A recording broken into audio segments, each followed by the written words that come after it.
بسم اللہ الرحمن الرحیم، ایاک نعبد و ایاک نستعین۔ پیارے دوستوں، کیا آپ کو پتہ ہے کہ اسلامی تاریخ میں ایک ایسا بھی دور گزرا ہے جس دور کے مسلمان سائنسدانوں نے اپنی حکمت اور مہارت کی وجہ سے پوری دنیا کو حیران کر کے رکھ دیا؟ جی ہاں دوستوں، میں بات کر رہا ہوں دا گولڈن اسلامک ایج۔ 8ویں صدی سے لے کر 14ویں صدی تک پھیلا ہوا تھا۔ یہ دور اسلام کی تاریخ کا سنہرا دور مانا جاتا ہے۔ اس دور میں مسلم اسکالرز، سائنٹسٹ، فلاسفر اور آرٹسٹ نے دنیا بھر میں علم و ادب، سائنس اور فنون لطیفہ میں بے پناہ ترقی کی۔ اس دور میں بغداد، کورڈوبا اور کیریو جیسے شہروں میں بڑی بڑی یونیورسٹیز، لائبریریز قائم ہوئی۔ یہاں پر دنیا بھر سے طلباء اور اسکالرز آ کر علم حاصل کرتے تھے۔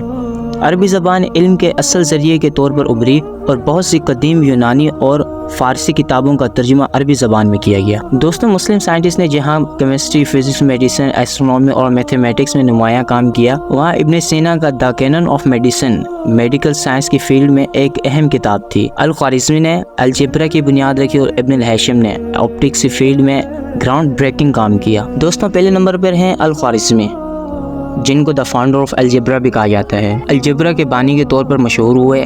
ان کے کام نے دنیا کو بنیادی الجبری طریقے اور الگوریدم کے اصول متعارف کرائے۔ ان کی کتاب الجبر المقابلہ نے الجبرا کی بنیاد رکھی۔ ابن الہیثم مغرب میں الہیزن کے نام سے مشہور ہوئے۔ ابن الہیثم نے وسریات اور بصری ادارک کے اصولوں میں نمایاں کارنامے سر انجام دیے۔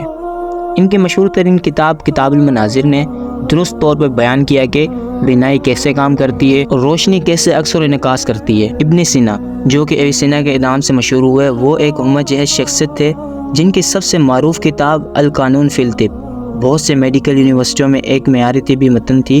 اس نے تمام موجودہ طبی علم کو جمع کیا اور کئی جدید نظریات اور عملیات کا تعارف کرایا۔ البیرونی ایک عظیم مجہز شخصیت جنہوں نے جغرافیہ، فلکیات اور تاریخ پر بہت کچھ لکھا۔ ان کے زمین کے رداس اور زمین کی محیط کے حساب کتاب پر مبنی کام انقلابی تھے۔ اس کے علاوہ دوستوں بات کرتے ہیں تعمیرات اور فنون کی۔ اس دور میں اسلامک آرکیٹیکچر اور آرٹ نے بھی ترقی کی۔ الحمرا کا قلعہ، گریٹ ماسکو، کارڈوبا اور سمرقند اور بخارا میں اسلامی تعمیرات آج بھی دنیا کو حیران کرتی ہے۔ اسلامک آرٹ میں کیلیگرافی، ٹائل ورک اور منیچر پینٹنگ نے بھی ترقی کی۔ پیارے دوستوں، اب بات کرتے ہیں اسلامی سنہری دور کا زوال۔ اسلامی سنہرے دور کا زوال مختلف عوامل کی وجہ سے ہوا، جو کہ 13ویں صدی سے اختتام پر شروع ہوا اور 14ویں صدی میں مزید بڑھ گیا۔ آئیے اس زوال کے بارے میں جانتے ہیں۔ مغلوں کا حملہ 13ویں صدی میں سب سے بڑا ضرب تھا۔ 1258 میں مغلوں نے بغداد پر حملہ کیا اور اسے تباہ کر کے رکھ دیا، جو کہ اس دور کا ایک بڑا علمی مرکز تھا۔ اس کے علاوہ دیگر علاقوں میں بھی مغلوں کے حملے سے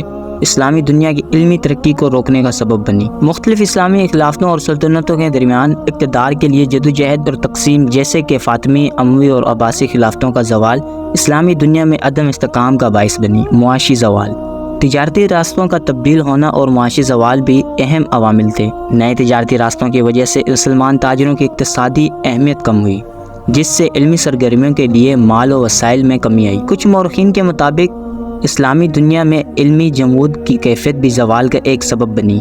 جہاں ابتدائی دور میں تحقیق اور سوالات کو بڑھاوا دیا جاتا تھا، وہیں بعد میں مکمل طور پر نئے خیالات اور تحقیقات کو اپنانے میں کمی آئی۔ علمی مراکز اور لائبریریوں کی تباہی اور تعلیمی اداروں کی زب و حالی نے بھی علمی پیش رفت کو روک دیا۔ دوستوں، یہ عوامل مل کر اسلامی سنہرے دور کے زوال کا سبب بنے۔ اس دور کی علمی وراثت آج بھی ہمارے لیے اہم ہے اور یہ دور مسلمانوں کی تعلیم، علمی کامیابوں کا گواہ ہے۔ دوستوں، امید کرتا ہوں ویڈیو آپ کو اچھی لگی ہوگی۔ ویڈیو اچھی لگی ہو تو لائک کیجیے گا اور سبسکرائب ضرور کیجیے گا۔